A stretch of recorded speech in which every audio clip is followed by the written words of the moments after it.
Boa noite, irmãos. Vamos ter mais uma palavra de oração, pedir ao Senhor que nos ajude nesse momento, né? Vamos abrir sua palavra. Sabemos que se podemos abrir esse livro de Jó é porque nós confiamos no bendito ministério do Espírito Santo, né? É Ele que nos ensina, é Ele que nos exorta, é Ele que nos consola. Ele é o professor. Então é confiados nisso que podemos abrir esse livro. Vamos orar ao Senhor. Pai querido, graças te damos, Senhor, por mais esta reunião dos santos, Senhor. Graças a Deus, Senhor, por podermos nos reunir debaixo do Teu nome. E que assim seja, Senhor, que seja uma reunião em realidade, Senhor. Uma reunião onde o governo do Senhor seja manifesto. Onde a vontade do Senhor seja feita em nosso meio, Senhor. Nos ajude, Senhor, que nós não peçamos um rei como o mundo, mas que o nosso desejo seja que o Senhor, que é o rei, possa reinar em nossas vidas, Senhor. Nos ajude, Senhor, em mais este momento que estaremos abrindo este livro de Jó. Confiamos unicamente no Senhor. Pedimos que o Senhor fale a nós. Traga, Senhor, as palavras que o Senhor deseja dizer a nós. Seja, Senhor, humildemente te peço, seja a minha memória neste momento. Fale aos meus irmãos, Senhor. Fale a mim também. Nos ajude para que possamos avançar, Senhor. Leva-nos, Senhor, a este bendito lugar onde Jó está sendo conduzido, a um lugar onde ele não mais se gloria nele, aonde ele entende, Senhor, que ele não é nada, e é nesta bendita posição é que ele pode desfrutar do Senhor sendo tudo para ele. Que seja assim conosco também, Senhor. Nos ajude, Senhor.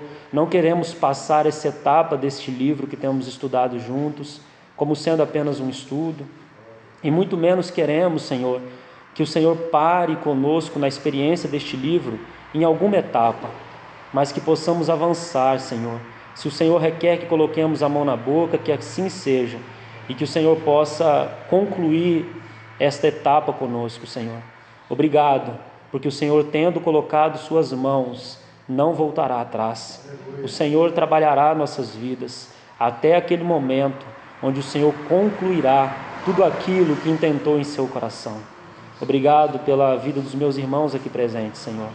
Aguce os nossos ouvidos para este momento, que nós possamos ouvir com sensibilidade cada palavra do Senhor. Em nome de Jesus. Amém. Já podemos então, irmãos, ir abrindo em Jó capítulo 38. Nós vamos seguir de onde paramos, né?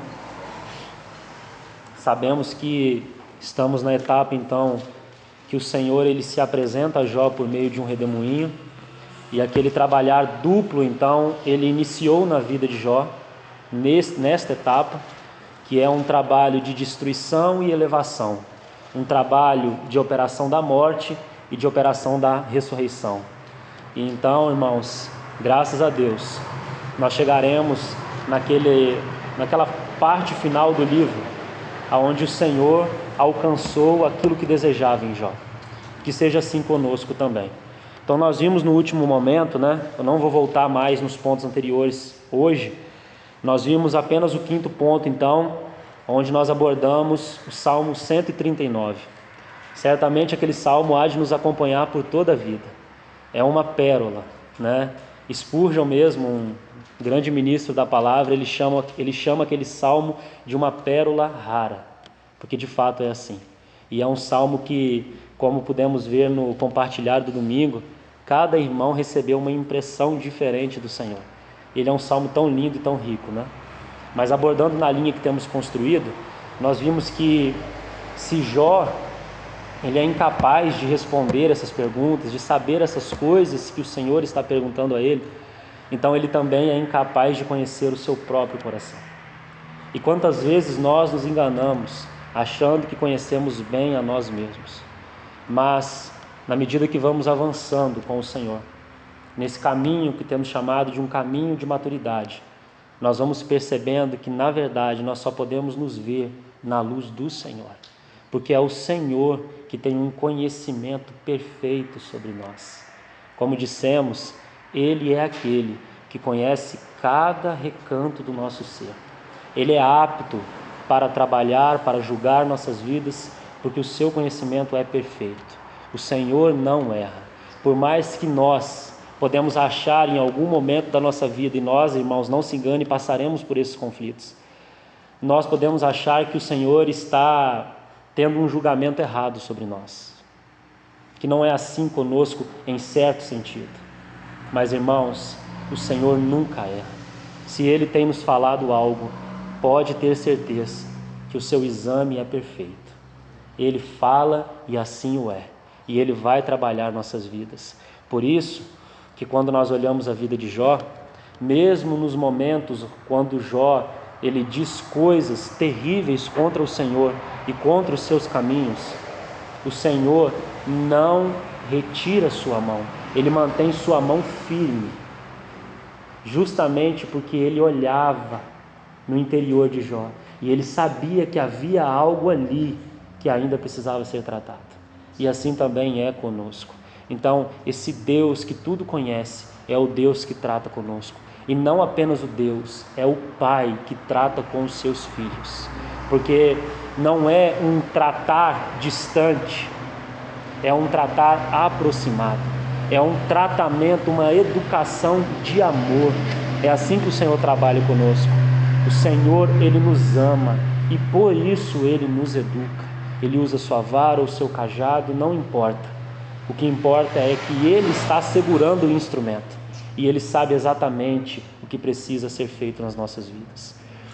Então, irmãos, nós chegamos neste momento e sabe, irmãos, eu preciso também dizer algo aqui que talvez sirva também de um falar pessoal a cada um, mas é algo particular meu que eu gostaria de apenas abrir um parênteses aqui.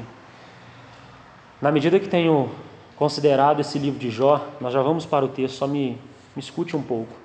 Na medida que eu tenho me debruçado sobre este livro e tenho recebido um pouquinho deste livro, de muito mais que certamente há e os irmãos também têm recebido, eu tenho visto quão grande ainda é o meu eu e quão soberbo em muitos aspectos eu sou.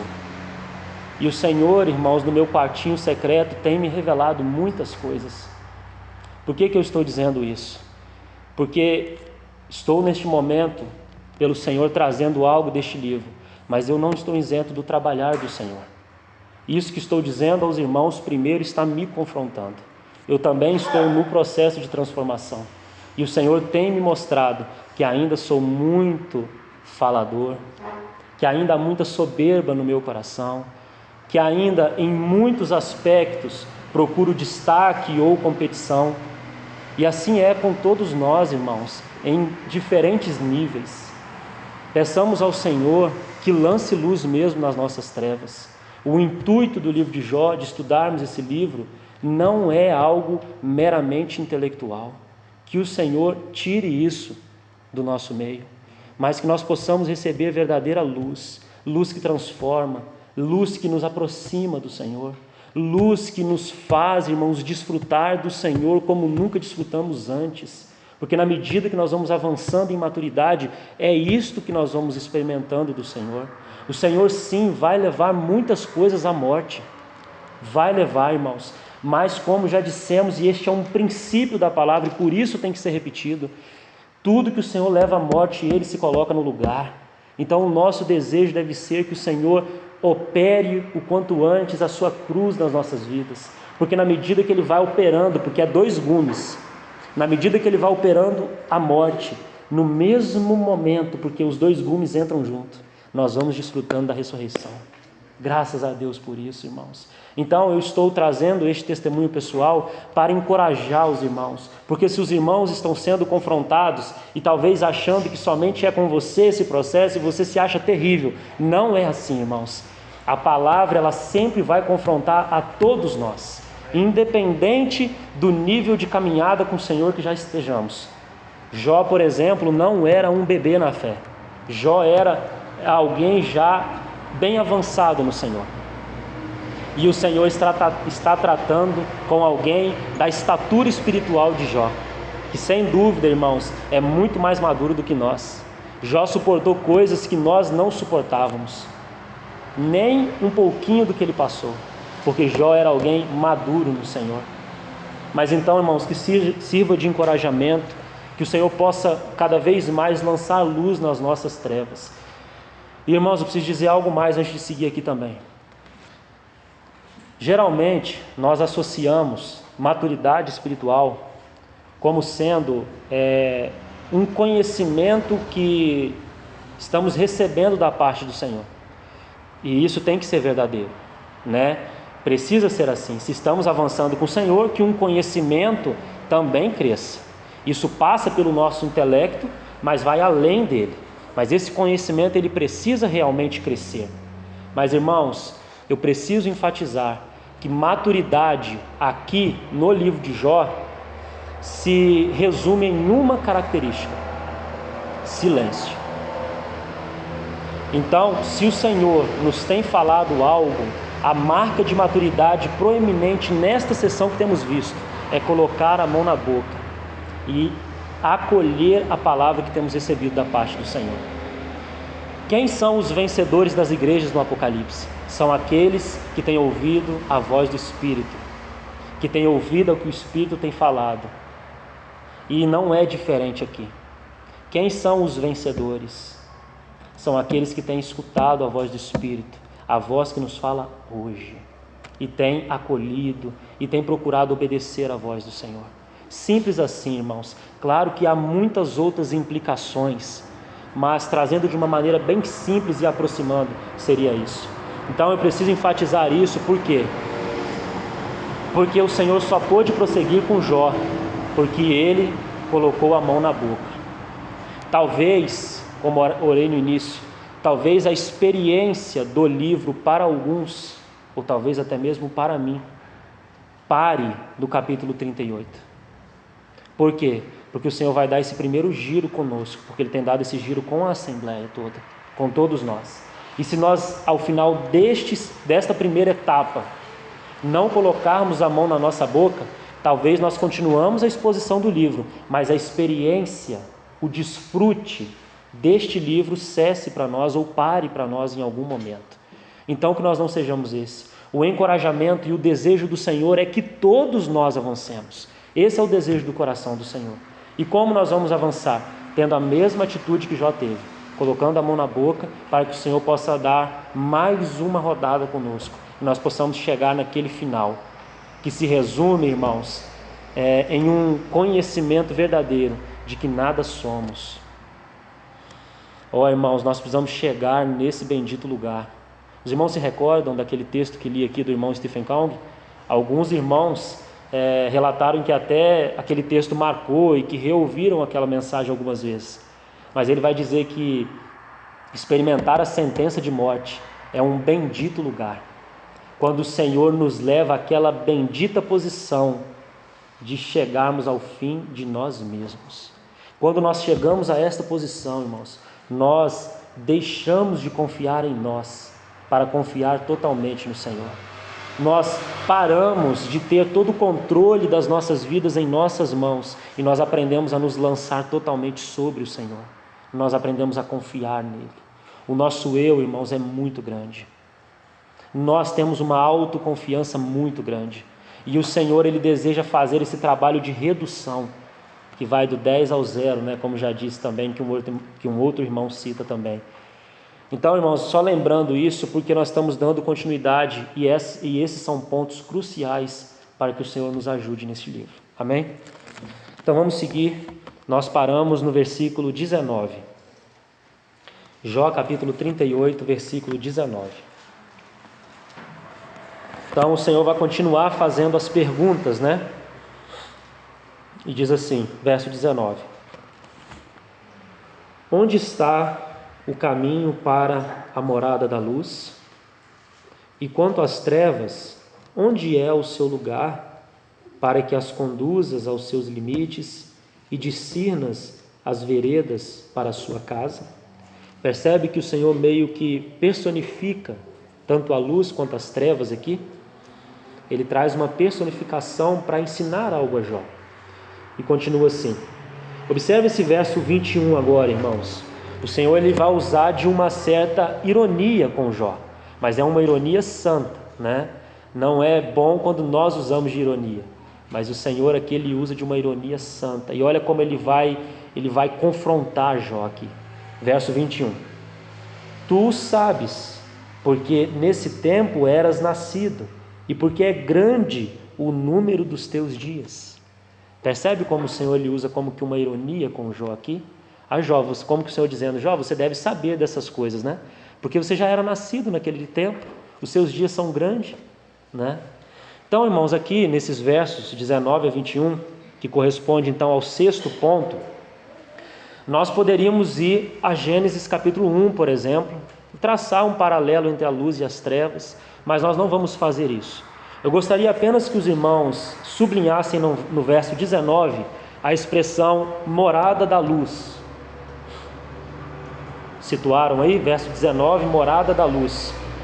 E nós vamos ler um texto no Novo Testamento que vai trazer essa expressão em outras palavras e procurar aplicarmos para nós algo aqui nessa noite. Nós poderíamos entrar nos detalhes também, porque o Senhor aqui, lembre-se, Ele está usando uma linguagem natural, mas por trás há princípios. E nós estamos mais interessados nos princípios do que necessariamente no falar natural. Os irmãos vão ver que mais abaixo o Senhor vai falar das constelações, e para aqueles que gostam desses assuntos poderiam ir a fundo, né? Há muitos detalhes, e não que não possam ir, mas nós vamos ficar com aquilo que é essencial, com princípios aproximados para nós. Então essa morada da luz, nós vamos ler um texto que se encontra em 1 Timóteo capítulo 6.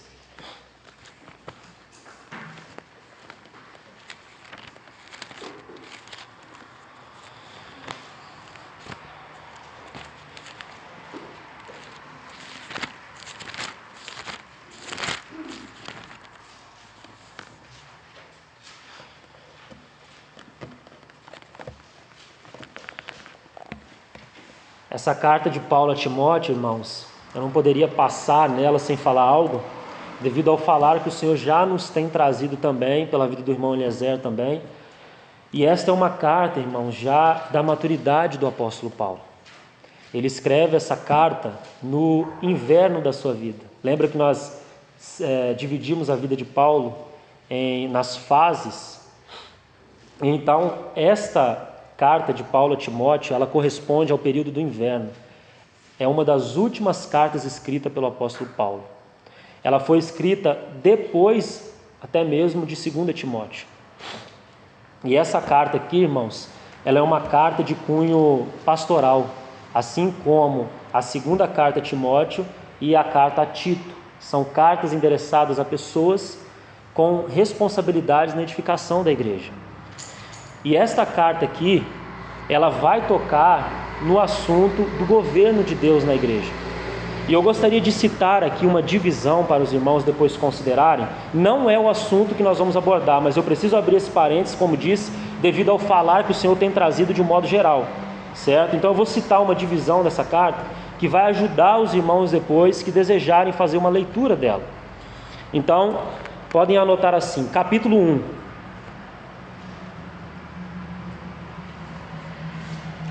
Nós abrimos um parênteses, irmão, depois eu vou fechar ele e nós vamos voltar para a continuação de Jó.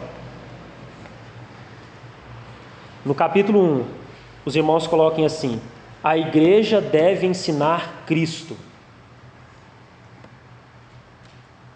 Em tempos, irmãos, como nós temos vivido, onde muitos assuntos têm penetrado a igreja, quão importante é este capítulo 1 de 1 Timóteo. Em resumo, o Espírito vai deixar para nós aqui este ponto, que a igreja não deve se ocupar com outras coisas. A igreja deve ensinar Cristo, sua pessoa e sua obra. E os irmãos vão ver que já na época de Timóteo, porque aqui nós temos um velho apóstolo, terminando o seu combate. Lembra que em 2 Timóteo ele vai escrever assim: combati o bom combate, completei a carreira e guardei a fé. Então nós temos um velho, um ancião, escrevendo a um jovem chamado Timóteo.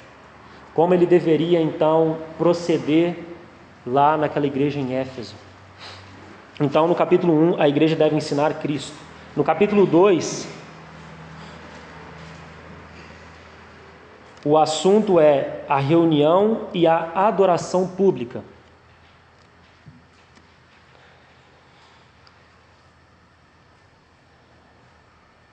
A reunião e a adoração pública.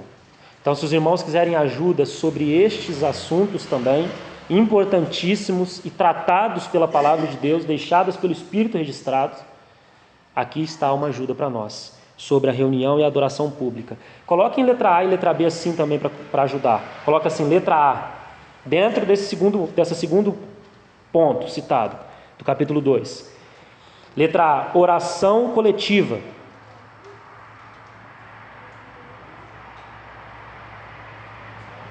E letra B,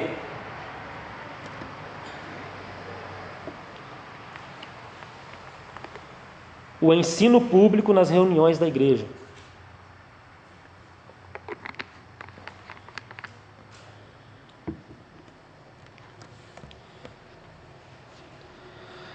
Capítulo 3.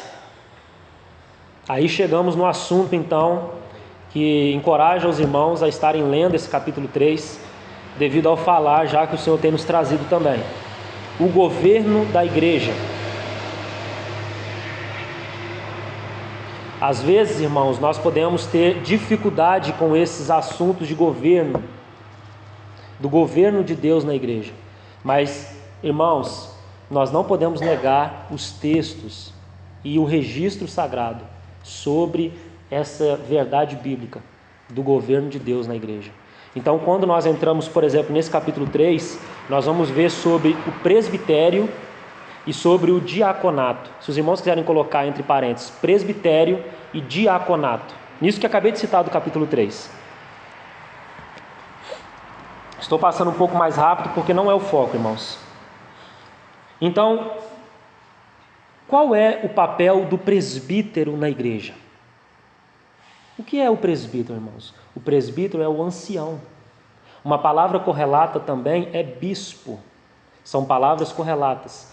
Presbítero, ancião, bispo, tudo corresponde à mesma função na igreja.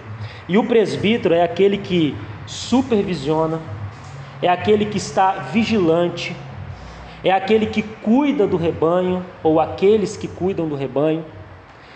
E os diáconos, e também há diaconisa nas escrituras, os diáconos são aqueles que tomam conta das questões administrativas na igreja. Por exemplo, como citado nas escrituras, a visita então aos doentes, por exemplo. Então veja que são funções na igreja que devem ser exercidas por irmãos que o Senhor vai levantando na assembleia. Irmãos, observe que eu estou usando a palavra funções na igreja, e não profissões, posições, mas funções. É o exercer que foi dado pelo Senhor para edificar os santos. Então temos os presbíteros e temos os diáconos. Esse é o assunto do capítulo 3 de 1 Timóteo. Encorajo os irmãos a lerem, dado o assunto que o irmão Eliezer tem trazido para nós, também que toca o governo de Deus na igreja. Capítulo 4. O assunto é o ministério da palavra.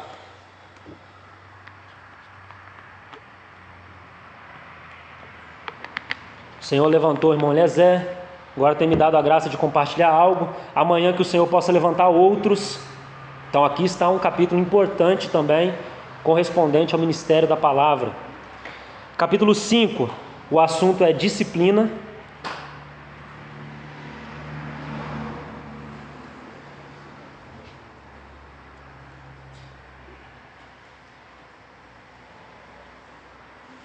E o capítulo 6, a boa confissão. E então é justamente nesse capítulo 6 que nós vamos ler desde o verso 11.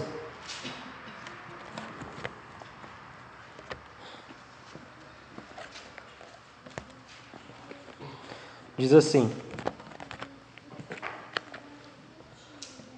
é um apelo final então do apóstolo Paulo a Timóteo, dizendo assim: Tu, porém, Ó homem de Deus, foge destas coisas. Quais coisas? Que ele falou anteriormente, que depois os irmãos podem tomar nota, né? Antes, segue a justiça, a piedade, a fé, o amor, a constância, a mansidão. Então veja já aqui duas palavras que tocam a nossa responsabilidade. A primeira, foge, e a segunda, segue. Tá vendo, irmãos? A nota do Espírito aqui? Foge destas coisas e segue essas outras coisas que foram citadas pelo Espírito. Versículo 12. Agora observe que o apóstolo Paulo ele vai encorajar Timóteo, algo que depois ele vai poder dizer na segunda carta a Timóteo. Ele vai poder dizer assim, combati o bom combate. Mas aqui ele vai encorajar Timóteo dizendo assim, combate o bom combate. Agora olha essa expressão, irmãos. Você já parou para meditar nela? A próxima agora do verso. O que diz aí? Toma posse da vida eterna. Não é uma expressão maravilhosa, irmãos? Que o Espírito deixa registrado para nós. Mas nós não já recebemos vida? Já temos o Senhor? Sim, irmãos. Mas também temos que tomar posse da vida eterna. O sentido de tomar posse é se apegar a esta vida, é agarrar essa vida, é viver com base nesta vida. Esse é o sentido de toma posse da vida eterna. Ô irmãos, às vezes nós só vemos um lado da moeda. Nós já vemos que nós já recebemos vida, mas aqui o Espírito está colocando o outro lado da moeda, dizendo assim, toma posse da vida. Isso significa que nós podemos não tomar posse da vida que já recebemos do Senhor. Não é isso que está escrito aí, irmãos? Eu não posso dizer outra coisa. Percebe como não tem interpretação que mude o que está escrito? E essas palavras, elas ultrapassam a pessoa de Timóteo. São palavras para nós hoje. O Espírito diz para nós, toma posse da vida eterna. Que o Senhor nos ajude, irmãos, que possamos considerar isso. E segue assim. Para a qual também foste chamado, e de que fizestes a boa confissão. Está vendo que é o que resume o capítulo 6, que coloquei para os irmãos? A boa confissão perante muitas testemunhas. Exorto-te perante Deus, que preserva a vida de todas as coisas, e perante Cristo Jesus, que diante de Pôncio Pilatos fez a boa confissão, que guardes o mandato imaculado, irrepreensível, até a manifestação de nosso Senhor Jesus Cristo. Vou continuar a leitura, mas observe que aqui temos mais uma palavra importante que toca a nossa responsabilidade. A primeira que eu ressaltei foi no verso 11. Esqueci de, acho que eu coloquei essa. A primeira palavra é foge, responsabilidade. Segunda palavra no verso 11, segue, também toca a responsabilidade. Verso 12, combate, também toca a responsabilidade. Verso 12 ainda, toma posse, também toca a responsabilidade. E agora no versículo 14 diz, guardes o mandato imaculado, irrepreensível, até a manifestação de nosso Senhor Jesus Cristo. E continua assim, a qual, essa manifestação, em suas épocas determinadas, há de ser revelada pelo bendito e único soberano, o Rei dos reis e Senhor dos senhores, o único que possui imortalidade. Graças a Deus, irmãos, por esses versos, que é como se Paulo terminasse aqui em louvor, em adoração. O único que possui imortalidade, que habita, essa expressão, lá está a morada da luz. Aqui eu gostaria de colocar essa expressão, luz inacessível, a quem homem algum jamais viu, nem é capaz de ver. A ele honra e poder eterno. Amém. Irmãos, muito me impressiona esse misturar de ensino e louvor e adoração nos escritos de Paulo. Porque Paulo ele não era um teólogo de coração frio. Ele era alguém que amava o Senhor, que ensinava profundamente, porque havia recebido do Espírito, mas que também, irmãos, misturado com esse ensino, ele como que se coloca de joelhos e adora. Isso vai acontecer no capítulo 11 de Romanos também, por exemplo, naquela doxologia, capítulo 11, versos 33 a 36. Graças a Deus por essa palavra. Então podemos voltar a Jó, e eu vou colocar então esse sexto ponto. Jó capítulo 38. Os irmãos podem colocar assim: o Senhor habita em luz inacessível.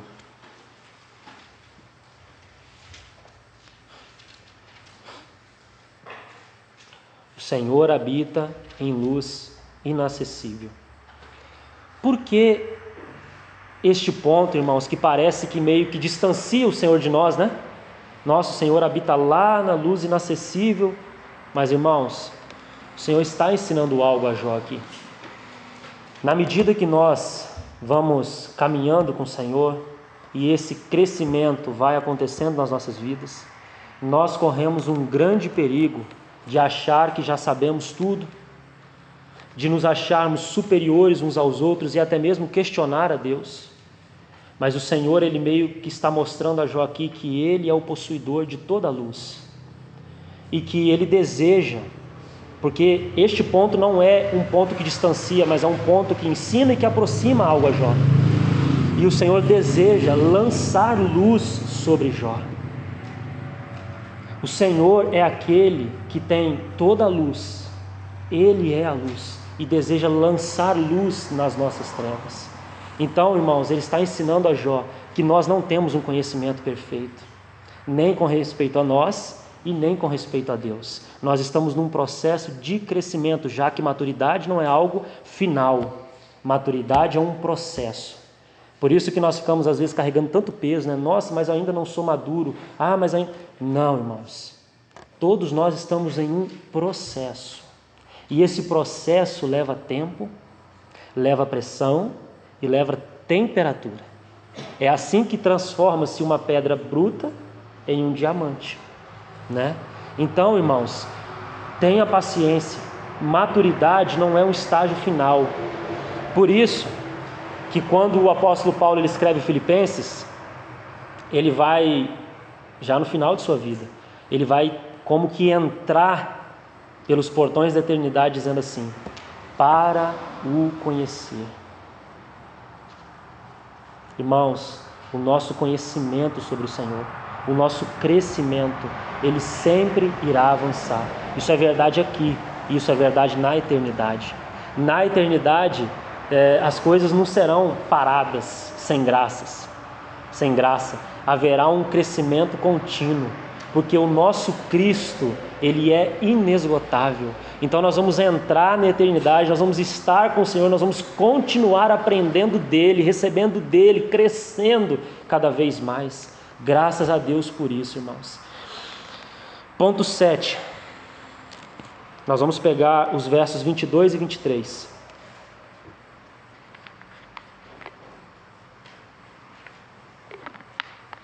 Diz assim: acaso entraste nos depósitos da neve e viste os tesouros da saraiva, que eu retenho até ao tempo da angústia, até o dia da peleja e da guerra? Como nós vamos colocar aqui então, irmãos, de maneira bem sucinta, Deus rege os tempos da angústia. Expressão citada no versículo 23, tempo da angústia, né? Então nós vamos colocar então esse ponto assim: Deus rege os tempos da angústia. Nada sai do controle de Deus, irmãos. Isso nós vimos também quando entramos no capítulo 10 de 1 Coríntios, né? Que tudo tem limites traçados pelas mãos do Senhor. Então Deus rege os tempos da angústia. 8º ponto. Vamos ver se nós caminhamos um pouquinho mais. Vai dos versículos 24 até o versículo 30. E eu vou colocar antes de ler para os irmãos ver a beleza desses versos. Versos 24 a 30 diz assim, podem colocar assim então: Deus atenta para as necessidades da terra.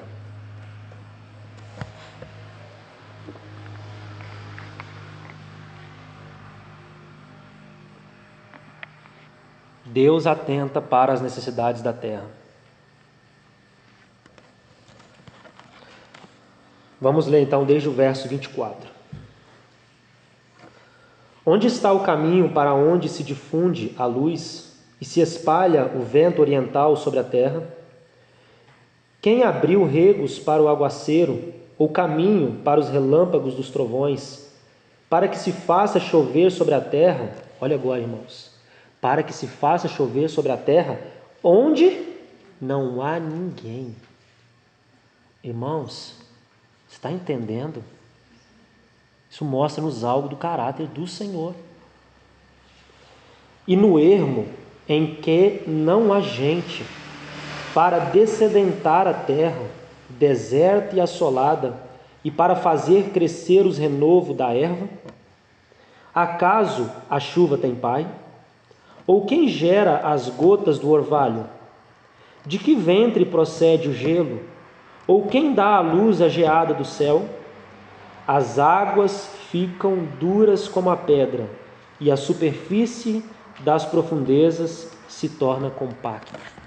Irmãos, Deus se atenta para as necessidades da terra. Aonde não há ninguém, o Senhor faz descer sua chuva. No ermo, lugar onde não há gente, o Senhor faz descer a sua chuva. Isso é expresso também, irmãos, quando nós vemos o cuidado do Senhor fazendo sua chuva descer sobre toda a terra, sobre aqueles que creem e sobre aqueles que também não creem. A teologia vai chamar isso, com um termo, mas o que interessa para nós é vermos nesse momento como é o nosso Senhor. Ele se atenta para as necessidades da terra. E a pergunta que fica aqui para nós é a seguinte, irmãos: se o Senhor se atenta para as necessidades de um modo geral, Ele não vai se atentar para as necessidades dos seus filhos? Não é uma boa pergunta para nós nos fazermos, irmãos? Será que o Senhor, Ele não olha para as nossas necessidades?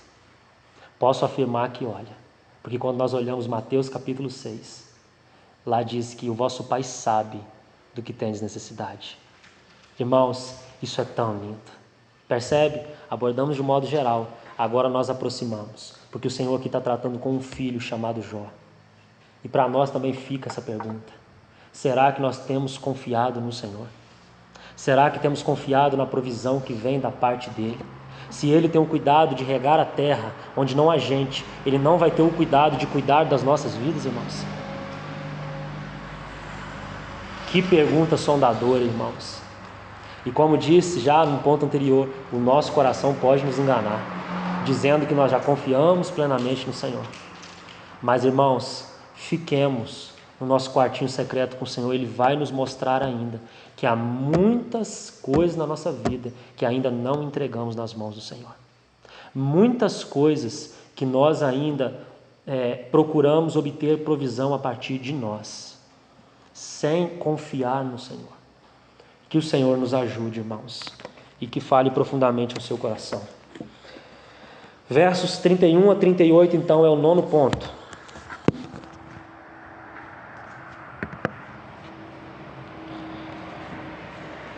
Eu vou colocar já os pontos, eu acredito que colocando antes de fazer a leitura, meio que abre também os versos, Então eu vou fazer assim, versos 31 a 38, coloquem assim: Deus controla a direção dos astros e planetas. Versos 31 a 38. Deus controla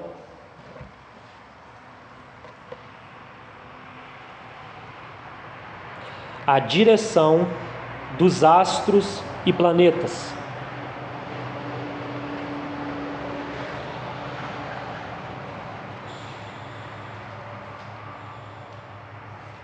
Se isso é verdade, irmão, se o Senhor ele controla a direção dos astros e planetas, aproximando para nós, também não vai direcionar tudo o que acontece nas nossas vidas, irmãos?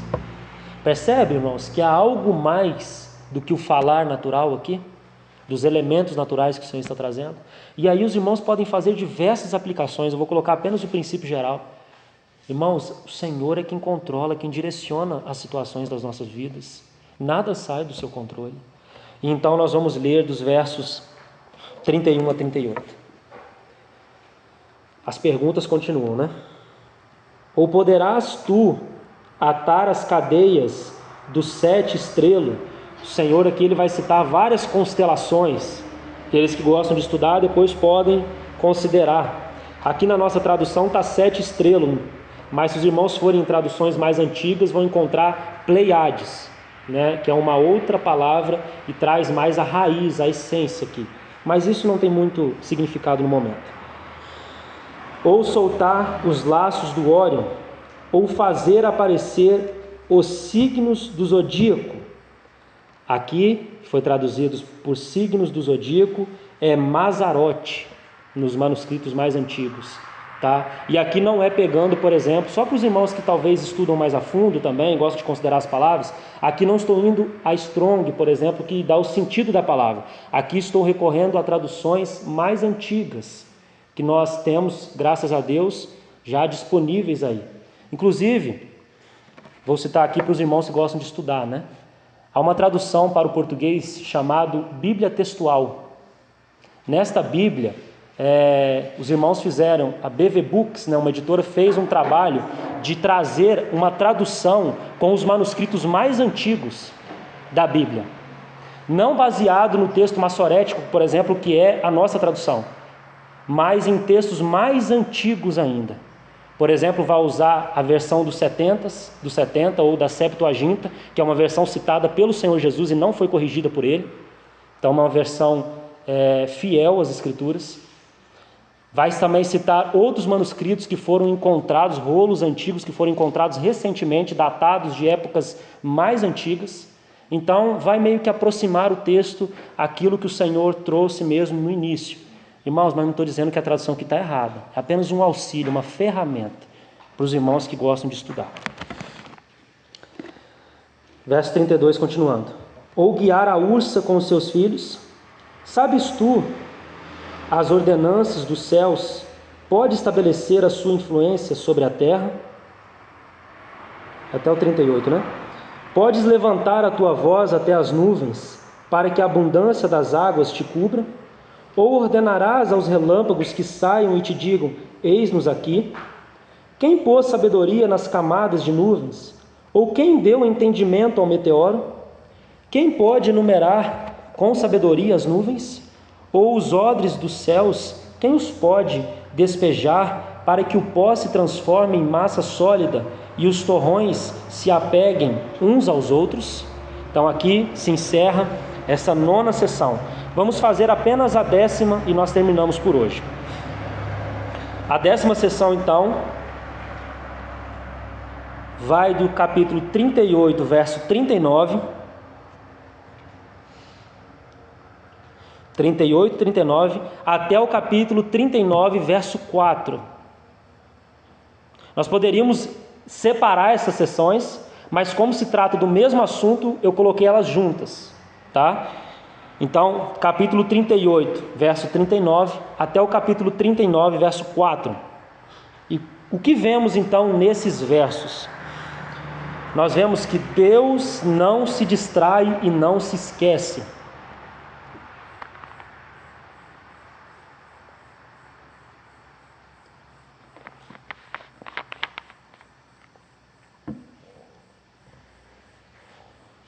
Deus não se distrai e não se esquece. Vamos ler os versos então. Desde o verso 39. Caçarás, porventura, a presa para a leoa? Ou saciarás a fome dos leõezinhos, quando se achegam nos covis e estão à espreita nas covas? Quem prepara aos corvos o seu alimento, quando seus pintainhos gritam a Deus e andam vagueando por não terem que comer? Lembre-se que Jó, até este momento aqui, que então ele encerra o seu falar no final do capítulo 37, ele estava gritando a Deus muitas coisas. Então veja que nesse mesclado falar do Senhor, há coisas que tocam na atitude de Jó para com Deus, que confronta Jó. 39, verso 1. Sabes tu o tempo em que as cabras monteses têm os filhos, ou cuidastes das corças quando dão suas crias? Podes contar os meses que cumprem? Ou sabes o tempo do seu parto? Elas encurvam-se para terem seus filhos e lançam de si as suas dores. Olha agora esse verso 4, irmãos, com muita atenção. Seus filhos se tornam robustos, crescem no campo aberto. O que diz essa expressão final? Saem e nunca mais tornam para elas. Será que isso fala algo ao nosso coração, irmãos? Irmãos, aqui está um outro perigo neste caminho da maturidade espiritual. Na medida que nós vamos crescendo, nós vamos nos tornando independentes. E nós vamos nos afastando da comunhão dos irmãos e até mesmo do Senhor, no que diz respeito à nossa experiência. Porque nós já nos achamos grandes demais, que nós já sabemos muito. Irmãos, que linguagem! Filhos que foram criados, tratados pelo Pai, alimentados pelo Pai e depois abandona o Pai, se esquece do Pai. Essa é a linguagem que o Senhor está usando para trabalhar algo com Jó. Então, irmãos, que nós não sejamos estes, que o Senhor possa trabalhar a sua cruz nas nossas vidas, para que nós não sejamos pessoas independentes, tanto da comunhão do corpo, como também da vida relacional com o Senhor. Não se engane, nós não sabemos caminhar sozinhos. Nós precisamos do Senhor e nós precisamos do Senhor nos irmãos. Que o Senhor possa confrontar-nos. Então nós terminamos com este ponto. Deus não se esquece. Quando os irmãos vão, por exemplo, a carta aos Hebreus, lá vai usar muitas vezes essas palavras: estais esquecidos. Irmãos, nós somos esquecidos. Nós somos pessoas que nos esquecemos do caminho, por exemplo, que o Senhor traçou conosco até este presente momento. Nossa memória é muito curta. Nós nos esquecemos do que foi ministrado no final de semana passado. Nossa memória é curta. Mas o Senhor não tem uma memória curta. O Senhor não se esquece de cada detalhe que cerca a nossa vida e o nosso jornadear com Ele. Graças a Deus, porque é assim, irmãos. Porque a nossa confiança, a nossa segurança, a nossa certeza está no Senhor e no seu trabalhar em nós. Amém? Vamos orar então. Algum irmão tem alguma coisa para falar? Então vamos encerrar.